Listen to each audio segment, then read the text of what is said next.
tough, we're keen, we're good, we're a team. We're the very best team you've ever seen. We're the Brisbane Bears. The Brisbane Lions Fancast is back, and the Brisbane Lions are back on top of the AFL ladder. 1 game clear, 7-1 after a hard slog Q clash. There was a bit of rain. It was a sellout. The first Q clash to sell out, which was bloody impressive. It was fully retro. We had cheerleaders, we had fireworks, we had Dare to Beat the Bear, we had the Guernseys, we had it all. Most importantly, we got 4 points after it all. Patrick, we are here thanks to a Hop On Brewery Tours and Crisp Communications. And if you do book yourself a Hop On Brewery Tour, you do get to walk away with a free Hop On Brewery Tours skewy glass, which is pretty good. How did you see Q Clash 28? It was really good. Really good. It was a bit of a technical masterclass, I would say. Although we still managed to play 3 quarters, and there were 3 good quarters. So, all in all, we humbled a pretty bloody good midfield with pretty bloody good midfield. So, Smashed. I think we talked about that. Absolutely smashed him in the middle. And, Damien Hardwick's press conference echoed those statements. He was just saying, look, the summary is pretty quick. We got hammered in the midfield, contested possessions, clearances, everything was just like very green our way. So it was really, really good. And I quoted on our Twitter feed. Have you ever watched Jeff White's first use analysis stuff? Is he like the 3rd member of the White Stripes? No, he was old Melbourne ruckman. Do you remember when Jeff White got kicked in the face by, I think it was Stephen Graham back in the early 2000s? Shattered his face. Anyway, former Melbourne ruckman before Mark Jamar. He does this thing called first use analysis. I don't know if he's doing some coaching or whatnot, but he often posts clips of like centre bounce and stoppages and like what teams are doing. It's really, really interesting. It's right in the weeds sort of stuff. But it seems like it would be right up my alley then. Oh yeah, definitely check it out. I'll send you the link. It was really good, and he did like a 12-minute video on our centre bounces, which was very interesting to watch if you're into that sort of stuff. But yeah, that midfield, they're going to dominate the votes today, as they did with the Marcus Ashcroft medal. Will Ashcroft, Levi Ashcroft, Lachie Neale was allowed to do whatever he wanted. Hugh had a fantastic game, and of course Josh Dunkley was absolutely huge as well in the way he not only won the ball himself, but limited Matt Rowell to 1 clearance in a game of footy, which is unprecedented behaviour. So that is where the game was won and lost, as they do often say in AFL circles. Yeah, good wrap up. Heading into the game, though, we had a few little injury woes, or, Kai didn't end up being quite so good.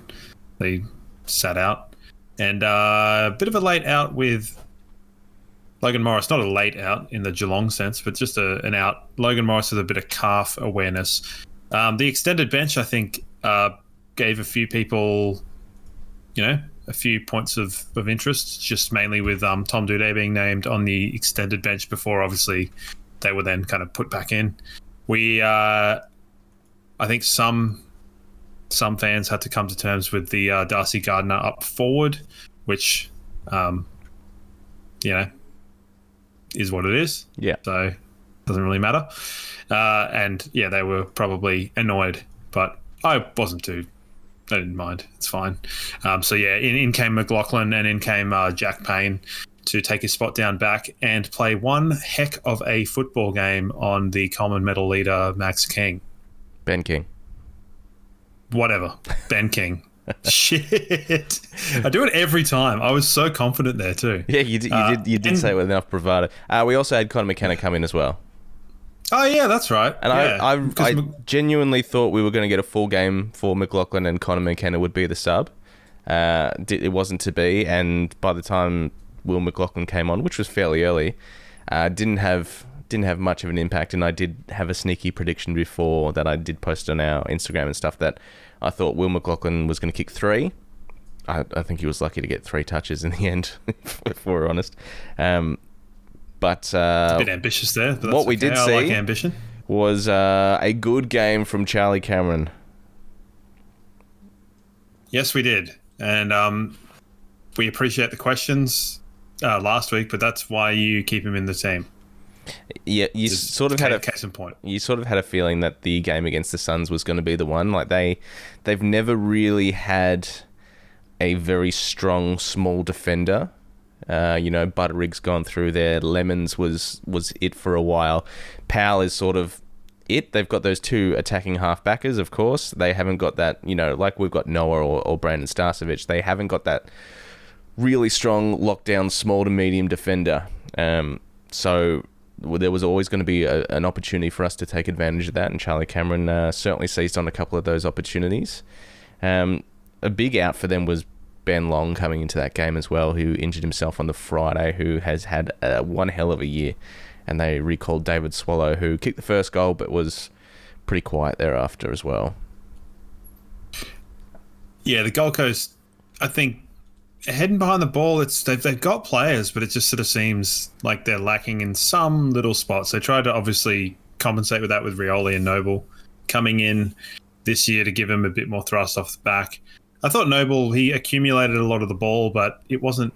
His first quarter was pretty good. Some inside 50s were good, yeah. Actually true. The kick inside 50 to whoever it was that probably sunk the set shot in the first quarter was great. I think it was. And Rioli had some really... That one on the wing that he kind of bust through, picked the ball up. Oh, that pickup, that one-handed pickup in the wet was pretty juicy. But Archie had the role on Rioli, so I was looking forward to a few certain matchups at the start of the game. Sort of when the teams are lining up, the ball's yet to be bounced, you sort of cast your eye over. And so Archie went to Rioli, Harris on Jed Walter, which meant Payne took Ben King. So Ben King's got a hold of Harris before, so I was pretty glad to see that matchup.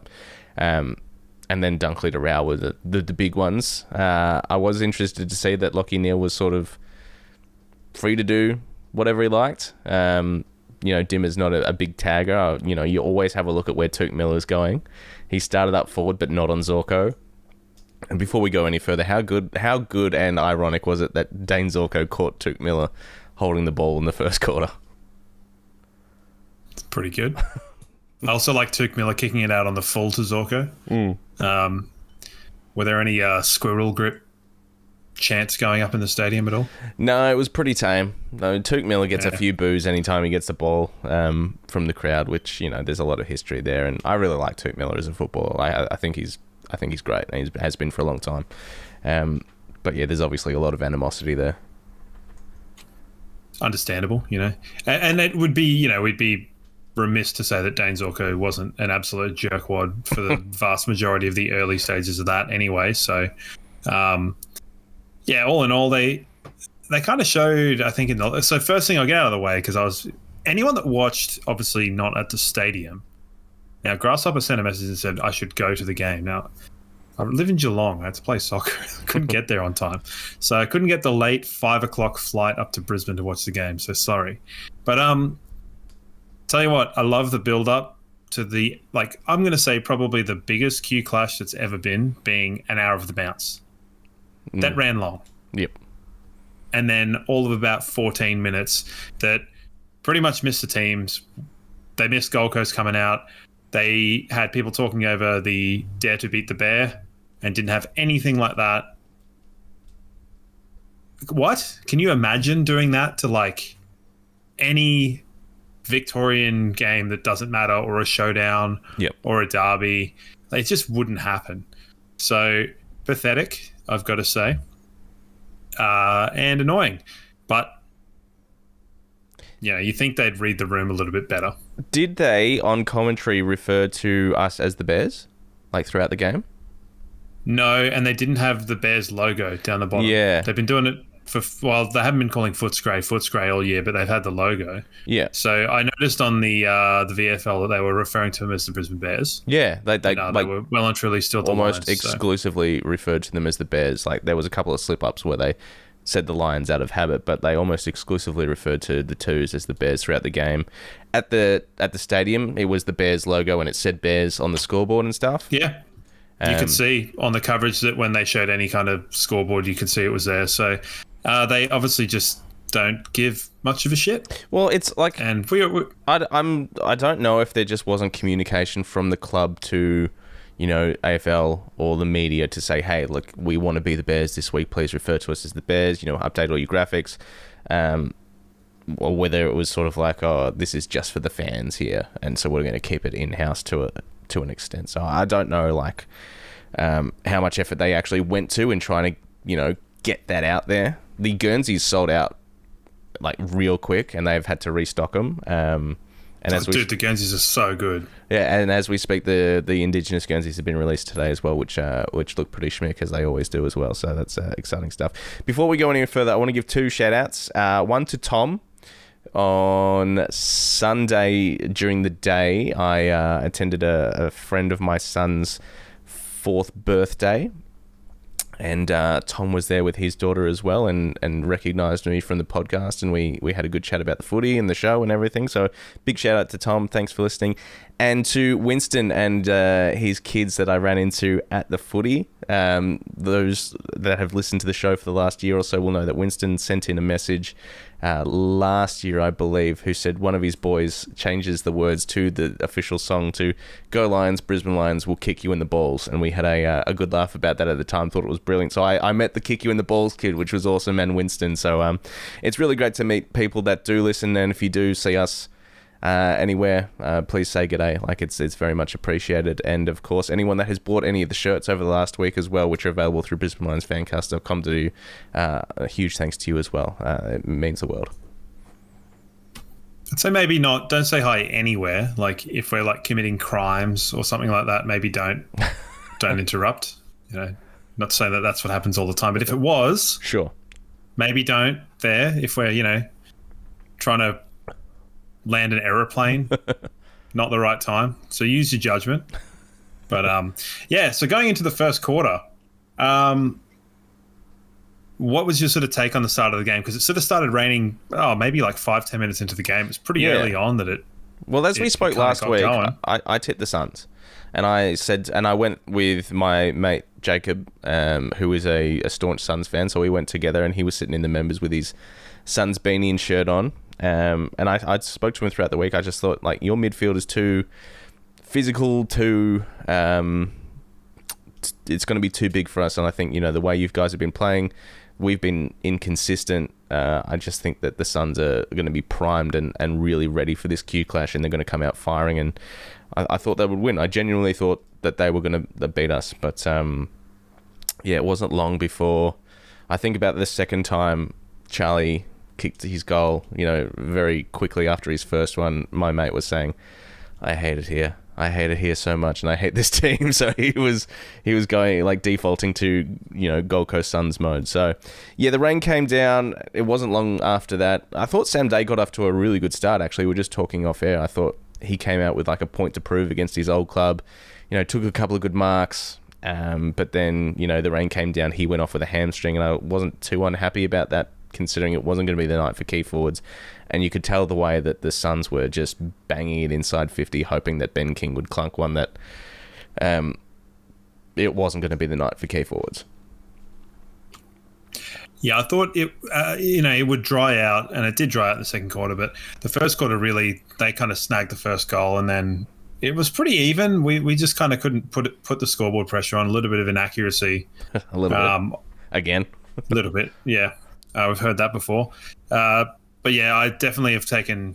I don't know how easily you can tell with the subs whether they're being made and whatever, so I always default to just messaging you as soon as anything happens. It is very helpful, yeah.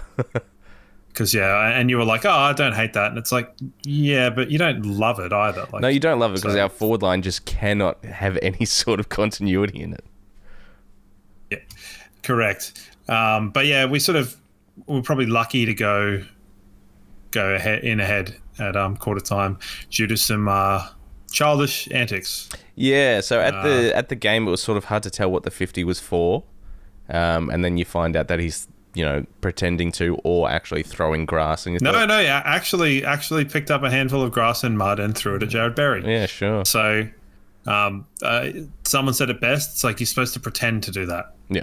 You like not actually have the stuff in your hands. And another person said that Matt Rowell would be unhappy with treating his food that way. So fantastic there. We talked last week about how much I love a Jared Berry goal.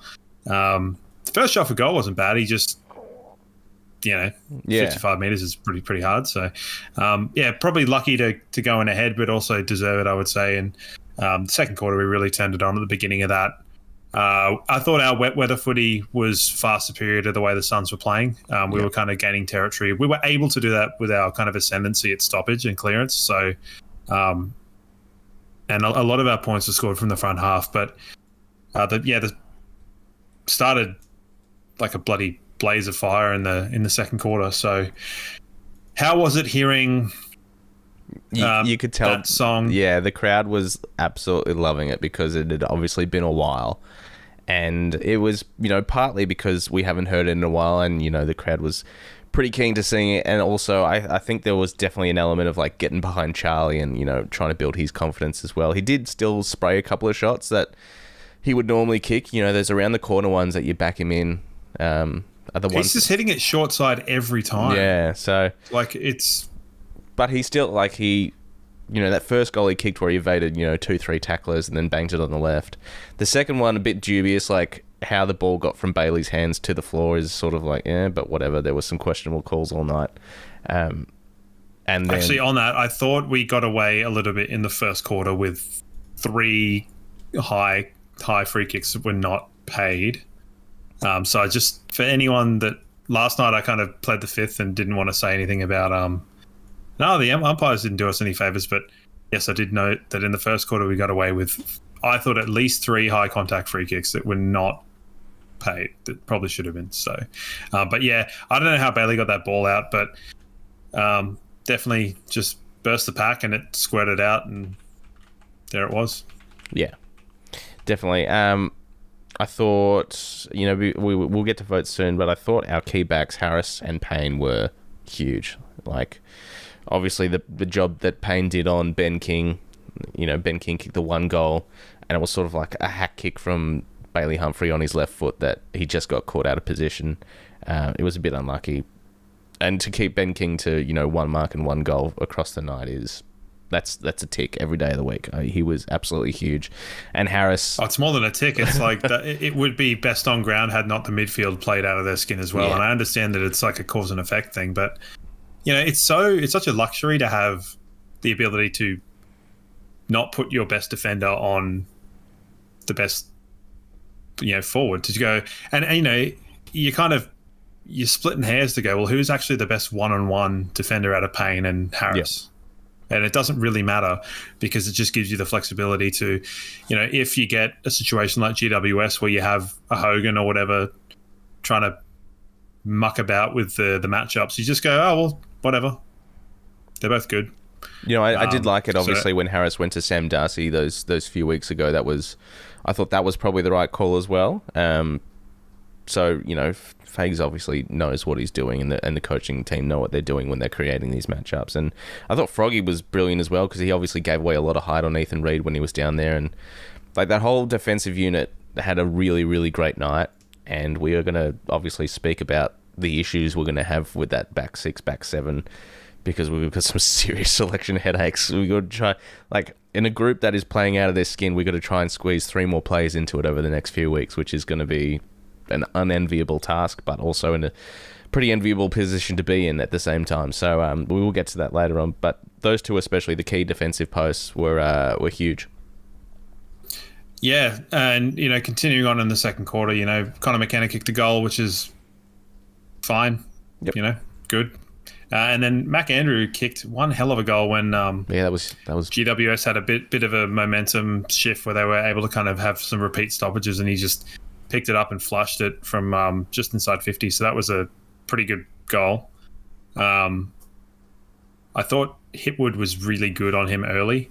It really sort of taught him, hey, like, you're not going to walk around. I'll bring the heat. Hipwood won a couple of holding the ball free kicks and stuff like that, which was really good. Set the tone. And it's great to see your key forward doing that. Not obviously a great game in terms of output from him, but that's fine. Well, his role obviously changed dramatically as well once Sam Day went out as well. So spanner in the works again with this forward line. But I thought he in the ruck he held his own against. Jared Witts is no mug. Like he is a Jared Witts is very very good ruckman. Ethan Reid probably a slightly less difficult task, but Ethan Reid looks like he could be one hell of a player in the future too. Same with Jed Walters. Like Jed Walters is scary big for how young he is. So he's so slow though. I didn't realize how slow he was until seeing him in real life on Sunday night. Like, jeez. Is he like Sam Day slow? Slower than Sam Day. Whoa, okay. Yeah, he was so like lumbered. Like it was crazy. I didn't realize. And my mate, the JD that I went with, was like, yeah, he needs to lose weight. He needs to really get some conditioning. And it was stark. Yeah. And, he had, when that ball was going forward and Jed Walter had 10 meters on his next opponent, and like it could not have gone any worse for Jed Walter. Like he tried to, it's like just bang it forward, kick it off the ground, do something. He sort of half bent down to pick it up, overran it, and it went horribly wrong for him. Understandable. I thought in the second quarter that the Gold Coast kind of cleaned up their disposal. Like the conditions kind of dried out a little bit by the end of the first half, and I think they adapted to the conditions a little bit better than us. We were still playing that kind of the long game, which is kind of a bit of a slight watch for me, just because we don't seem to adapt as quickly to the conditions as some other teams. Yep. Whether that's just because we're not being coached as hard in that matter, or the notice isn't getting out to the runner or onto the leadership group. But I mean, you can't fault the stoppage work. We were just turning the ball over a lot, going inside 50, particularly the end of that second quarter. Fine in the second half. Second half was fine. I want to sort of just slightly touch on, I thought Darcy Gardner had a very good game in a role that might have been missed, because to me he was just wearing Collins like a glove and stopping him from getting any kind of run at the ball.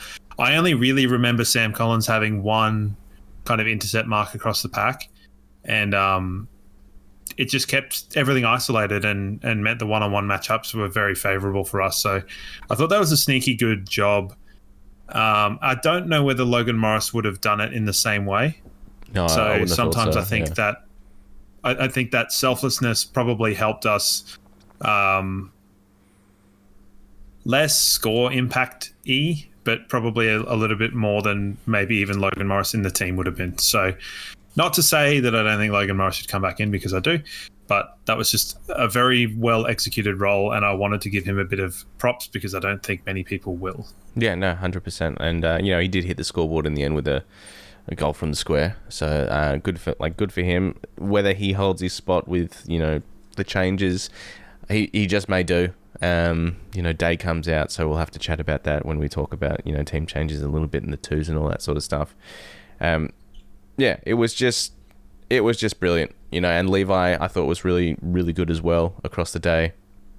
I mean, obviously both had. Do you like Levi and Noah Answorth's little kind of budding on field kind of symbiosis that's happening? Because I noticed it a lot watching the game, that the two of them were isolated 2-on-2 quite a lot. Yeah. And they were so good at just working them out, and they were, giving little sort of like fist bumps and Fletch, good on you and stuff. Sort of played his role in that role as well. The amount of times they'd put a block on so the other could gather the ball, and then more often than not receive the handball. Because me, I love Shepherds so much. Yeah. And Noah Answorth is the least allergic to Shepherds in the AFL potentially. It's just, I think it's really good. It's a good person to be around for Levi, because it will teach him that the grunt work and the effort stuff, which is generally not super flashy or whatever, is still really important. And it leads to having Levi's last two games have been really good. Really good. So good for him. Yeah. I mean, he's had a great season so far. Has not missed a beat. Slotted into the team, played his role. His impact with the ball is good. The only thing you could sort of want more from him, aside from a little bit more defensive, accountability that we've spoken about, is a little bit more scoreboard impact. But that'll come. He knows how to kick goals, and he will. So yeah, I think both of those two things are just down to one is the defensive accountability is something that will be coached into him, and then the scoreboard stuff is just because he's playing further from goal than probably ordinarily he would. Yep. Doing a lot of selfless running on the wing, which I think, some of the rumblings before the season started about his discipline or his unwillingness to be sort of a team player. I think when you plop him out on the wing, you learn what kind of a player he is or will be, and I think it's a good player. So I think that's quite good. Calamachi chipped in the second half with a few goals, which is good. Yeah, definitely. I loved the Czech side again, which is always good. And Ben King got his goal, and that was kind of all she wrote at 3/4 time. It was done, and we basically went to sleep and did done. What we always do. And there was a lot of winding down the clock in the second half, and it was a bit of a shame we didn't kick a goal in the last quarter. Like, that's probably the only stain on the game, and Chris Fagan said as much at the end that we should have won by more, but that has been the tail of the tape a couple of times this year. So to go goalless in the last quarter is just a bit of an annoyance rather than like we need to fix that. It's just a bit annoying because 17 points in the end, it really flatters the Suns. Absolutely, they were killed. But it's also worth noting that we kind of, other than a 50-metre after the siren kick, we didn't kick a goal in 2 of the quarters. So there's still always room for improvement for us, and I think that's always an element that the rest of the competition should but aren't wary of. We're consistently under the radar somehow. Yeah, and maybe this was a byproduct of the conditions as well, but still our corridor use was down on most weeks as well. Did use the wings and going down the line a fair bit across the night, so there were bits and pieces. I think that probably more would have been a conditions thing, but I do think that teams are starting to really flood the corridor, and the 15-metre kicks thing it's impacting us. But if we're still winning games, we're obviously trying to work through it, and there's no way that the coaching staff wouldn't be sort of sitting there going, well, we need to find other alternative ways to goal. So any team can flood the corridor. It's just you need contested marks and stuff, and that's where we've been a little bit struggly this season. So certainly has been. Is what it is. Did you want to do a couple of votos? Yeah, let's do some votes for hoponbrewtours.com.au. Tough one to vote for this week, and it is going to be heavily dominated by midfielders for me anyway. As I said, the key backs were brilliant. And Lachie Neale, very stiff to miss out on votes on this one because I thought, especially early, he was really, really good. His first 2 quarters, he did get a little bit quieter in the third, and then the fourth he sort of racked up a few junk possessions. But Will Ashcroft, he gets my 3, for obvious reasons. Like, they paid him no respect in the same way we didn't pay Nick Dacos respect against Collingwood. Dunkley was absolutely huge, as we've spoken about. 26 touches of his own, tackling through the roof, kept Matt Rao to 3/5 of shit all across the game, which was brilliant. And Hugh McCluggage, like that, that's a 3-vote game in most weeks as well from Hugh. I thought he was absolutely amazing. He's putting together one hell of a season. He really, really is. And at this stage, round 8, he would be probably leading our BNF. Bailey has been consistent most weeks as well, but I thought Hugh again was absolutely huge with his ball use and his tackling. Like, his tackling has just come along so much in this last year is ridiculous. But it's heavily a midfielder's game, this one. Yeah, mine's a different sort of midfielder's game, I guess. I don't know. I thought Hugh was a little bit wasteful with his disposal, particularly going inside 50, but that's conditions, and that's a lack of structure thing as well with some changes.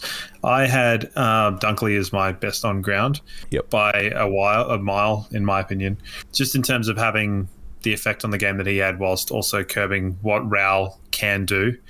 How many times have we seen Raul just like pull a stoppage goal out of his hole in games against us and anyone else? And it's a lot, is the answer. I had, Ashcroft Will as my 2 votes, and I had Ashcroft L as my 1 vote. kind of based on a couple of good games. So, Yeah. but Payne and Harris are really stiff to miss out, Yeah. in my opinion. But you can't give everybody votes. Thankfully, Zach Bailey didn't do much because we were called out for not maybe giving him some love, but he didn't have a good game this week, so we didn't have to. I thought Rayner did a few good things across the night as well. Still building into the season, but I thought, his last couple of weeks have been okay. He did a few good things. Rayner was just trying to kill people, which was... I mean, that should have been 4 votes for me. I mean, yeah, that it was funny because Holman is such a crumb. Like, you could tell in 30 seconds before, Rayner was taking a ball, hospital ball, and you could see Holman line him up.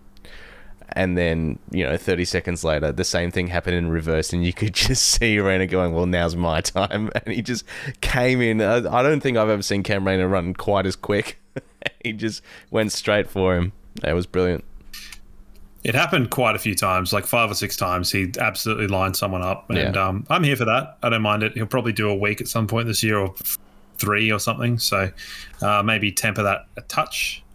But I mean, he's doing it within the rules. Like, he's not going out of it. Yeah, absolutely. But then, it's the sort of thing where if you can get it wrong, Yeah, 100%. You don't want to be trying to get it wrong. Berry was pretty serviceable. Yeah, he was great. As is the case. And yeah, probably Charlie a little bit unlucky to be missing out on votes. And I thought Big O was pretty good on Jadwitz. I rate Jadwitz really highly. Yep. He's got a big task coming up ahead of him as well with Tristan Cherry. Yep. And I think Owi's kind of... I said a few weeks ago he's probably seems to have dropped off, or he's working into the season a little bit. And I think he's doing quite a fine job of not exerting too much kind of effort in a lot of these games.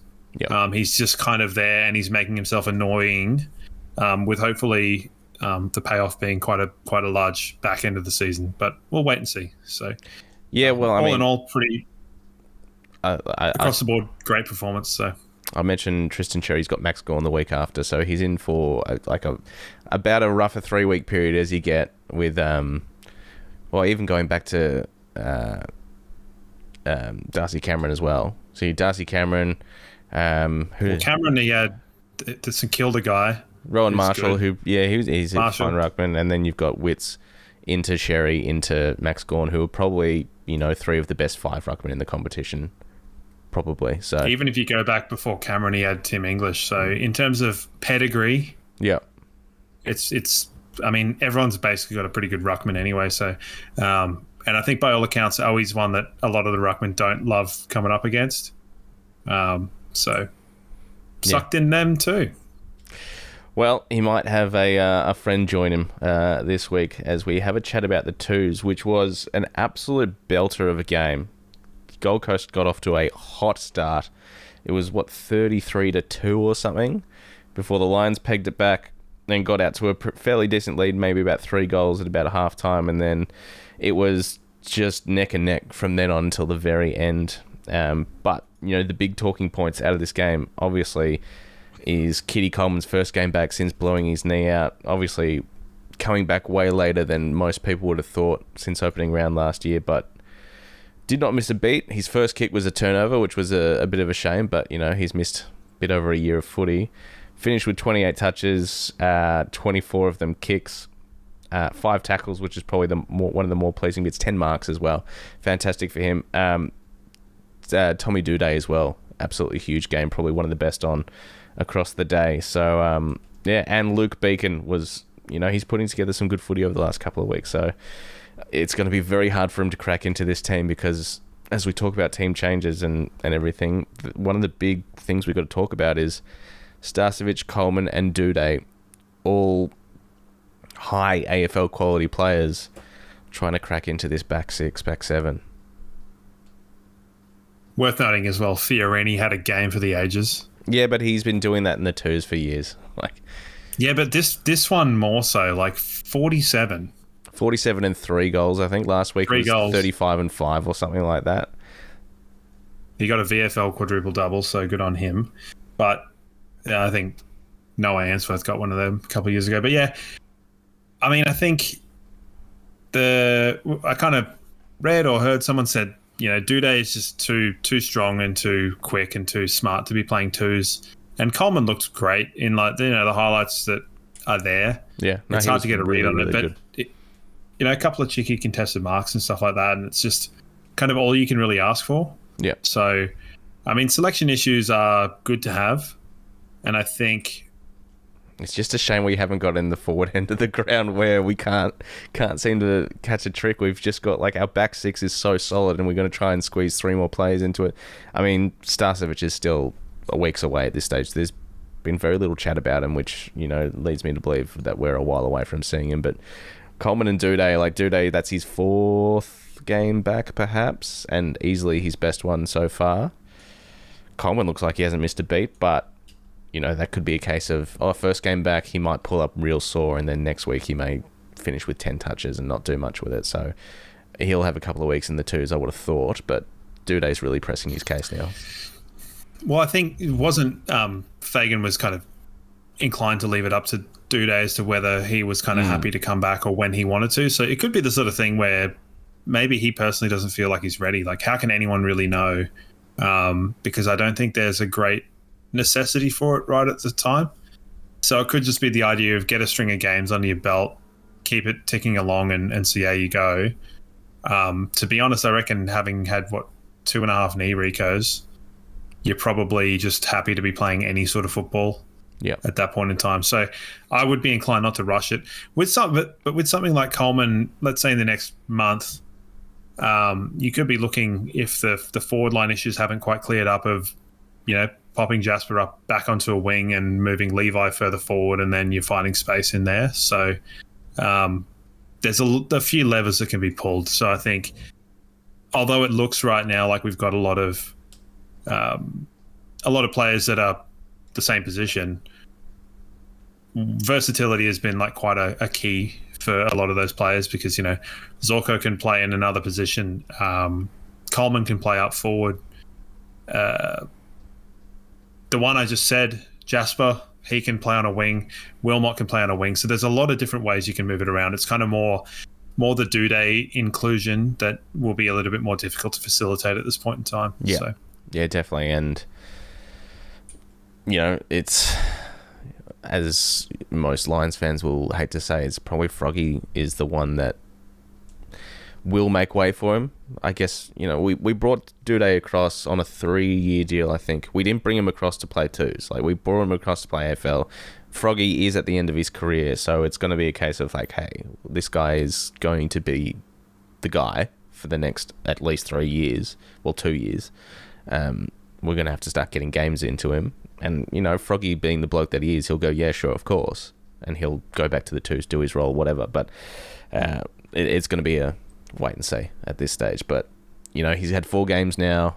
He's probably, if it is up to him, he's probably, after that game on the weekend, he's probably thinking, yeah, I'm ready. So, the tough conversation's going to have to happen. I just can't see them saying, hey, he wants to play Froggy, you're out. I can't see that happening. I feel like it would bend the kind of honesty fabric of the kind of club. It would feel weird. It would obviously feel weird, but I think, at the end of the day, it's a business, and we've spent a lot of money on this bloke, I assume. Like I said, we brought him across on a 3-year deal to play AFL. And, before he went down with his knees, one of the better defenders, not, elite defenders, one of the better defenders. He's quick, got good intercept capability, uses the ball relatively well. Froggy isn't getting any younger. It seems like okay, well, for the future, Harris and Jack Payne have still got years left in them. They're going to be the key pillars. Froggy's still 32, 33, something like that. He's turning 33 this year. Yeah, so it seems the most likely. I hate it. You know how much I love Ryan Lester. He's one of my favourite players in the team. So, get your Froggy Lester shirts right now at brisbanelionsfancast.com.au. Shameless. Shameless, Brooksy. Shameless. It just does seem more likely than any other option. Unless there's an injury and it makes the decision easy. Yeah, I mean, at the same time, I think that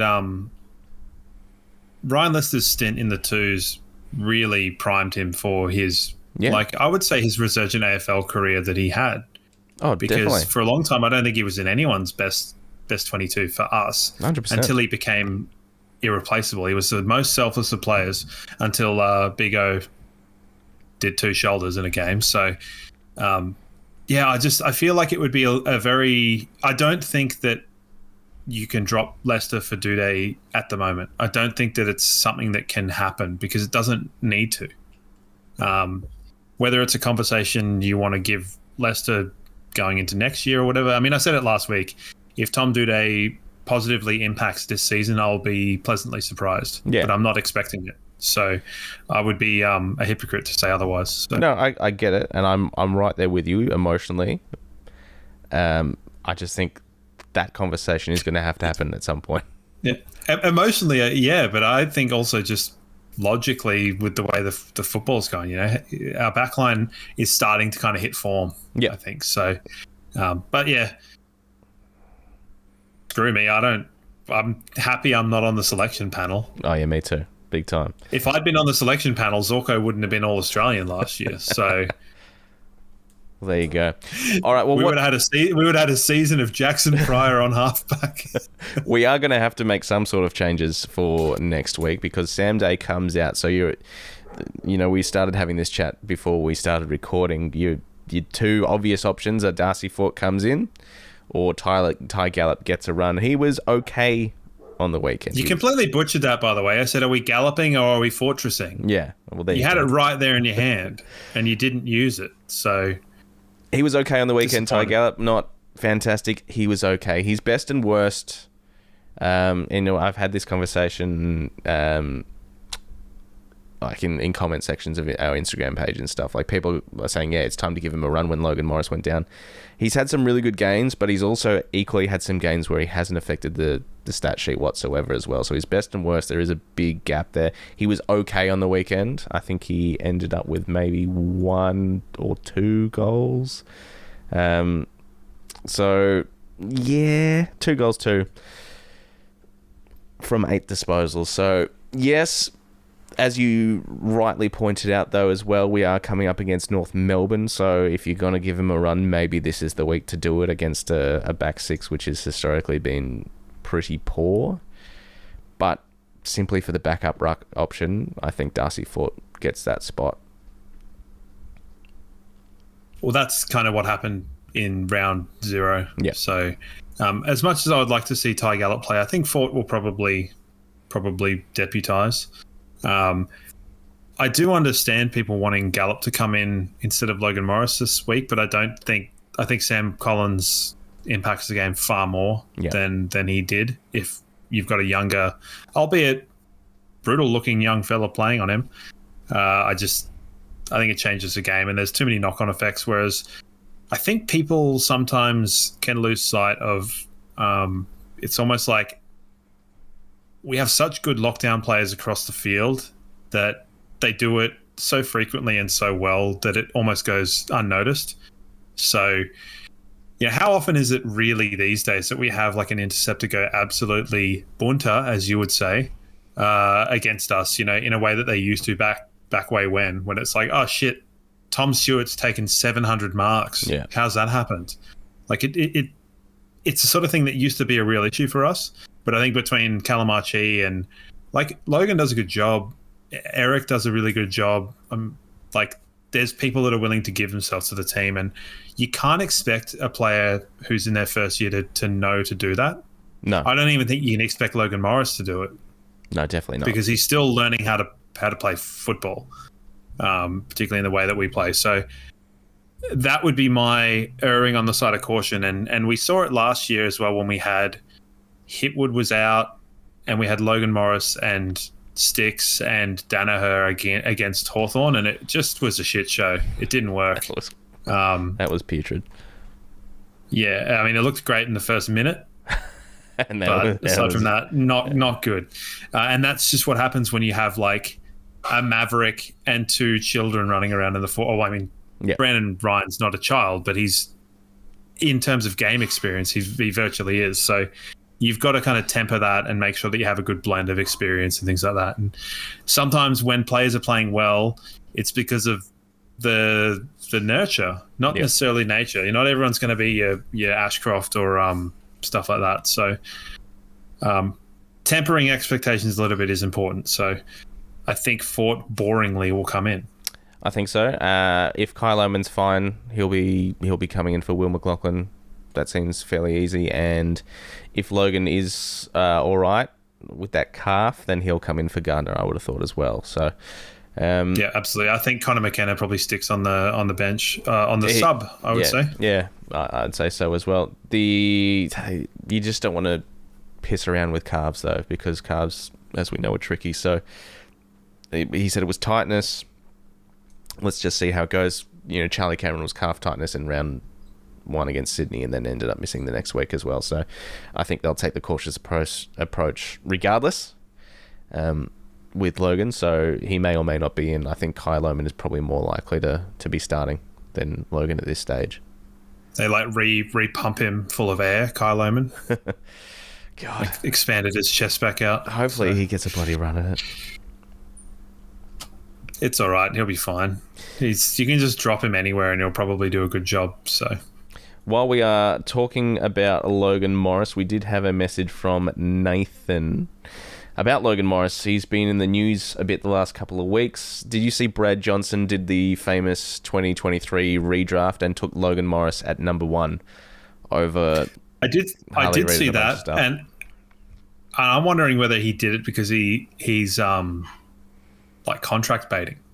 Maybe because he knew that it was like to me it seems a little bit more like, let's be honest, no one else on that list has won a premiership, so he wins immediate accolades of what did Bob Murphy say, like the big bull at the watering hole, like everyone's like, oh, he's won a premiership, so he's got that.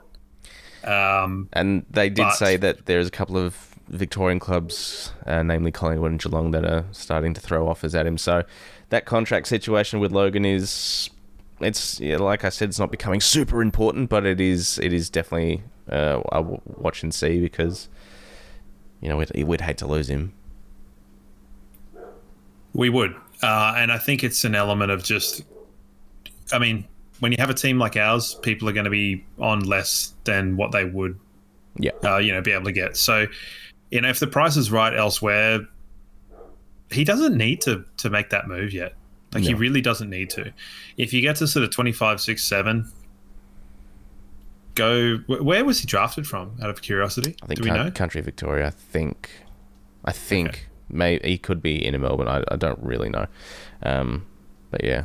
Sorry, my sage advice to Logan Morris would be, I think he's a very good footballer, and I think he can become a great footballer if he was to stick around for the next sort of 4 or 5 years. His next kind of mid-term contract, I think he'll be training with the best defenders, and I've talked about that before, where I think better defenders will make you a better forward.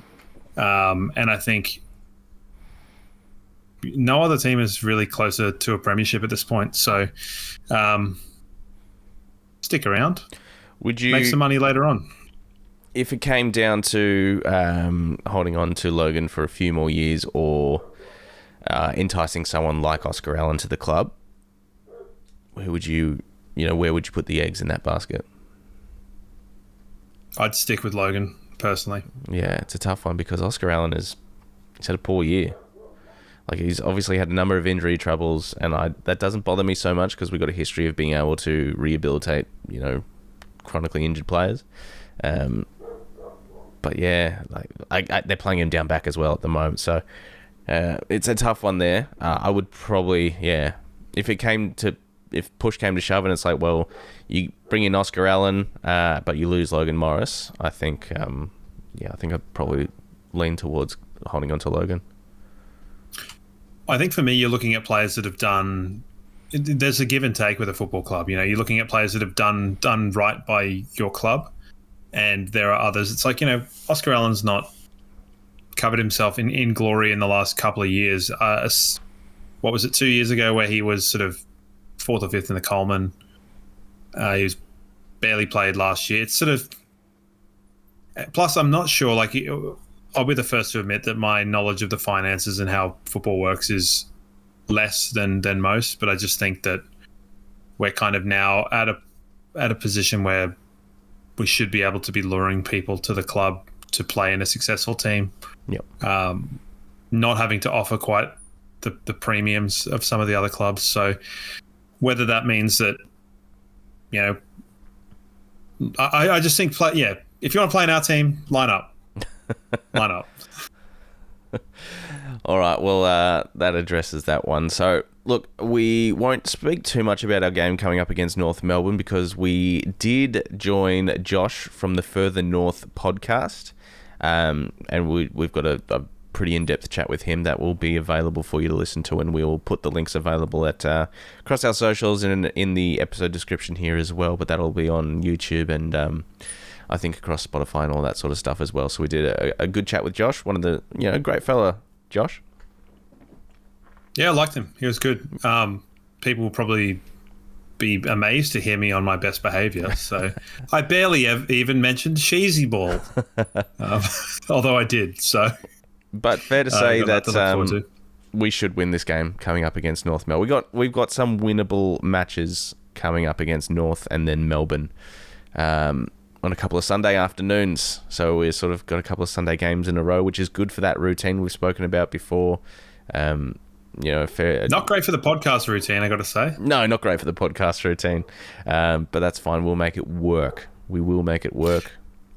I know my brother over in Germany, he's like, yo, man, where's the podcast? And I'm like, haven't done it. The game finished at like 11 o'clock last night. And he's like, but it's Monday morning. It's when I listen to the podcast. And I'm like, sorry. So I'll be having to have that conversation, and he'll be having to enjoy my discomfort over the wheel a day late. Oh, no, it's a shame you've remembered the wheel. Yeah, but I'm still going to be surprised by it in about 10 minutes time anyway. So, well, how about you get surprised by it now? Here's fucking right there. I thought we had another thing to do. I don't think we've got no time for questions this week. So this week the wheel is brought to you by Crisp Communications, crispcoms.co. Abby and the team recently nominated for a Sunshine Coast Business Award. So fantastic news for them. They are always winning awards, those guys. So make sure you do check out Abby and the team at crispcoms.co. And obviously they are giving you your free Brisbane Lions Fancast stickers available through our website as well. So, the wheel. I'm calling a recount. We didn't do tipping, so okay, we'll do tipping after. We'll do tipping after. No. Okay, right. I thought you were going to get rid of the whole thing. The wheel wasn't going to be there. No. The tipping's coming up after. All right. So got a bloody jump scare. I had Luke Power last week. You had Justin Sherman. Luke Power won. It is your turn to pass or hold in the first spin of the wheel this week. Can I just get Google ready so I can look if I need? Okay. All right. Spin me. Todd Banfield. You're gonna hold or pass a hot toddy? I think I'll pass, but yeah, it's a good shout. Not because I don't like Todd Banfield. Like, he was the glue that held that forward line together in 2010. Mm-hmm. So you can do Todd Banfield. All right. I'll get Todd Banfield, which means you have got... Joel Patfull. Yeah, that's all right. The star of the block for an episode or two before he and his missus quit. I think he's a model now in New South Wales. Won a couple of BNF. Anyway, I'm on Todd Banfield, so you shut up. So I'm going to unpopularly say I probably would have had more fun doing Todd Banfield.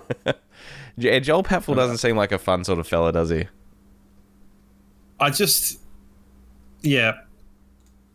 Do Todd Banfield. Look, I do remember he picked up around the same draft, or within a year or two, as when we got Jack Redden and Tom Rockcliffe. And I thought to myself, oh look, we've nailed a draft or two here. We got Rockcliffe, Redden, and Todd Banfield, like one of the great small forwards. He looks like the redhead version of James Hawksley, who's running around in the middle as well. He was good for slumming a couple of goals, and then it was a couple of years later we got Josh Green. It's like, oh, now we've got clean-cut Todd Banfield, and he's even better. So Todd Banfield, you can go to Richmond and play 2 games or whatever he did. As you said, he certainly was the glue in that forward line in the early 2010s. He was good for 2-3 goals a game when the Brisbane Lions were good for 6-7 goals a game. So good for Todd Banfield. I mean, he was absolutely on fire in the first 4 rounds of 2010. Oh, weren't we all, though? Okay, yeah, well, you're sitting there going, far out, man. Brownie, Fev, Travis Johnston, and then this Todd Banfield guy crops up and starts just like kicking goals for fun. Yeah, it was fantastic. Did you have red hair as a child? Me, I did not. No. Okay, because you seem to really like red hair and red-haired people. What's that based on? Well, Justin Lepich, Todd Banfield, Green. I'm sure you loved Sauce Merritt. Oh yeah, come on now. What you saying? You didn't love Sauce Merritt? Is that what you're saying? No, not as much as most. Oh, come on, man. Don't be like that. Yeah. Don't say things you can't take back. It's just, you like Josh. I mean, Travis Johnson, what a guy. Anyway, Joel Patfield, he won a lot of BNFs for us, didn't he? All-Australian, I think. I don't know that he was All-Australian, but I think he won 2012, 2013, or 2011, 2012. He won 2 in a row before he went to GWS. He played a lot of games. He played a lot more games than I remember, and in a time where football was not the most fun thing on earth. No. You got to say, which is understandable, but 220 game career, that's fantastic, and he was a pretty reliable defender. So, I mean, I don't think good on him. He didn't play any games for Port, did he?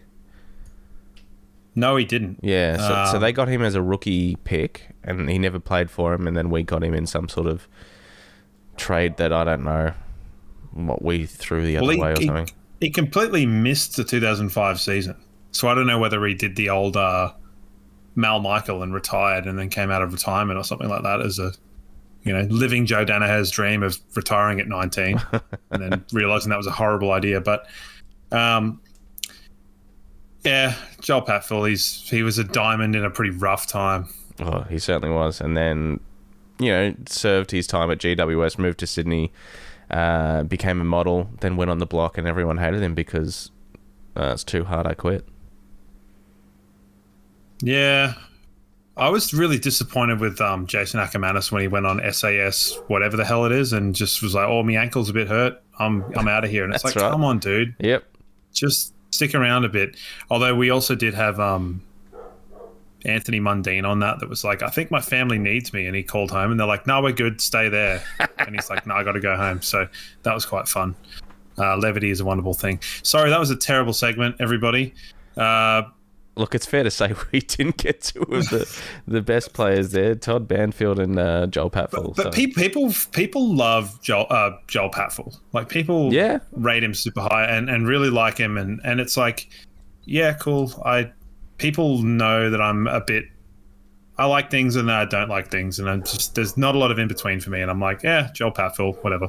It's all good. Thank you. I appreciate your 180 games you probably played for us, but will I remember any of them? Probably not. I remember more Todd Banfield games than Joel Patfield games, I can tell you that. Yeah, that's actually not a bad shout. I think that's probably the same for me. And I'm just talking about 4 games in 2010. That's all I remember.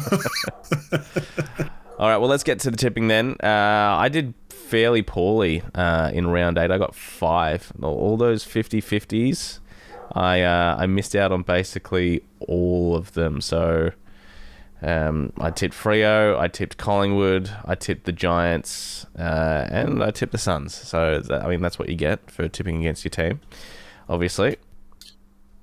Yeah, I changed because I think I tipped all the home teams and then I obviously didn't.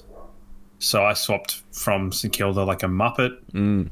I swapped to Melbourne, so that's good, and I swapped to GWS. So had I not changed my tips and had I changed my tips, would have resulted in the same thing. So I can't really be too complaining about that. I do continue to climb by incremental gains each of the last 3 rounds, I think. So I'm coming, baby. There's a couple of tough games coming up in round 9, and don't forget, if you haven't already, you can join the Brisbane Lions Fancast tipping competition if you've got a tipping account. You've been doing it across the year.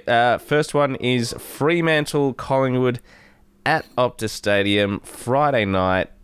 Freo coming off a horrific performance. Absolutely horrible performance. Yep. And I'm so glad I said the things I said about Caleb Sarong last week, because they were there in all of their glory in the game just gone. I was astounded he got 7 coaches' votes the week before, but it is what it is. I've tipped Collingwood by 19 allegedly, because I can't seem to scroll to 20. Okay. I did 21, so we're there. St Kilda Carlton is a tough one. Yes, but it's at the MCG, so I'm going to tip Carlton. But it's a home game for St Kilda, weirdly enough. Yep. Sure. Hawthorn Melbourne, you're tipping the Hawks there, surely? Correct. Sydney Essendon at Marvel. I've gone Sydney, but I think this is more 50-50 than... Yeah, me too. I mean, the Chad and Heaney are kind of... looks a bit better, so... Do you see that guy punch that other dude in the face? Yes. And I'm not talking about Willie Rioli. Yeah, Melican. So he's missing 3 weeks. Oof. Yeah. Yeah, that's not good. Stop these flying arms. It's dumb. Suns Bulldogs at People's First is a tough one as well. The Dogs are flying at the moment. Flying. Yes, but it is People's First, so Gold Coast. Yeah, I've gone the Dogs in this one. Like, their form is hard to ignore at the moment. Showdown, Port and Adelaide. Gone Port. Sure. They do have a knack of winning the showdowns, don't they? I think that's... I don't know. I just feel like they're pretty angry. And they didn't play super well. They play North Melbourne? No, they got done. No. They got smacked by the Dogs at Ballarat. That's right. Yep. Yes, they did. Yeah, I'm just gonna. That's one I might change. So we'll stick. That's a tough one. Stick with Port for the time being. I'm looking forward to that. It's gonna be a cracking showdown. Richmond West Coast. Do you reckon they'll give it more than 10 minutes lead up? I reckon they will. Yeah. For the showdown, do you reckon they'll 10 minutes, or do you reckon they'll give it a full hour of it's coming back non-stop, which we all love to see. Yeah, they'll give it a full docu-series. Richmond West Coast at the G. Richmond, I've gone. Yeah. Cats and Giants. The Giants are in free fall at the moment. Lost their last 3. 4? Yeah, 3. 3, sorry. That was... My hand doesn't look right. Geelong for sure. Yep. And then, obviously, us and North to finish things off at Ninja Stadium on the Sunday arvo. We are both aficionados of the Ninja. We like Ninja. Yes. Like making ice cream. Yes. With the old Ninja. I have a Ninja air fryer. So, what a great name for a stadium. I think that surpasses Marvel. It surpasses People's First. I don't know what the hell they do. Worth noting, actually, so you made a bit of a mistake there. Gold Coast are not playing at People's First. Oh, no, it's their Darwin games. Well, they've got an even better bloody record at Darwin. So they'll win by 160 points like they did to Geelong last year? That was mental. I think they're playing... Maybe it's Hawthorn. I think they're playing Geelong up there again. Bulldogs this week.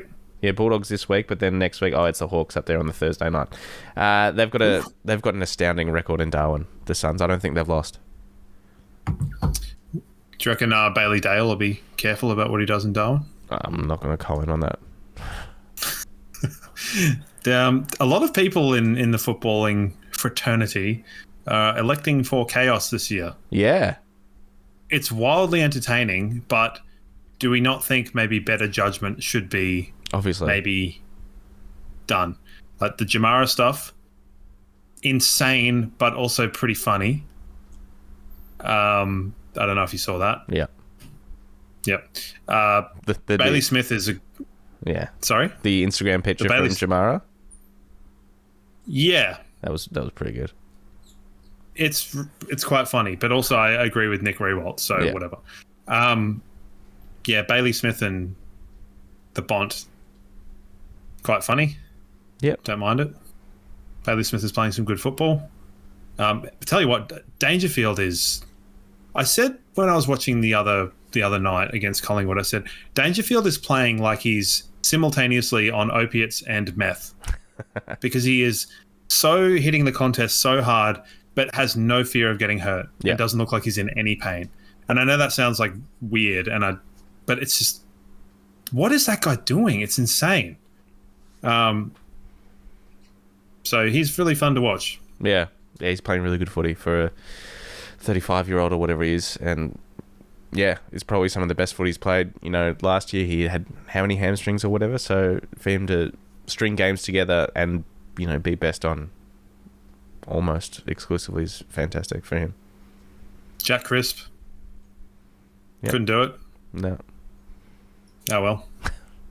Basically, yeah. Oh, well. Yeah. That was a good game. That was a great game.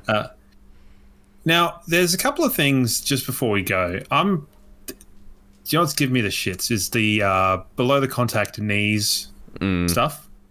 Like Cam Rayner got done with one. There was one in the Geelong Collingwood game. I'm sure there's all over the place. But when you are someone who has got the ball in your hand and the player just runs into you and kind of, what's that thing? The Three Stooges over the top, like.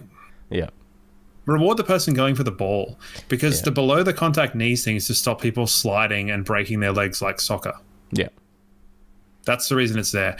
Actually, funnily enough, the reason why pushing the backs were a rule was to stop people pushing people in the backs when they were going to kick the ball and blowing out hamstrings, not this like in the marking contest stuff. It was to stop that. And these are all player-driven rule changes. So I think if a player is fairly going for the ball and protecting it, and someone just like lopes in. Yeah. Like, I don't know what Cam Rayner was supposed to do in that instance. Simultaneously sucked in Bobby Hill. But I understand inconsistencies are a little bit. Yeah. They're there. You know, the James Sicily one equally as legalicious. Mm-hmm. So, you know, they are what they are. Umpiring, they're not doing themselves any favours. No. Defrag the umpires. That's Can we right. get that trending on nothing? So that was a good comment by whoever that was. I think it was a Collingwood voyeur that came in to watch that podcast and expected to see us squirming far more. The interesting comment is like, you got belted. And it's like, I think we said multiple times in that podcast, we got absolutely flogged. Yeah. So bit of soul searching might be required for that fella. That's fine. Yes, if you do want to catch up on our North preview, search for the Further North podcast. We will put the links up available for you to get your extra dose of us.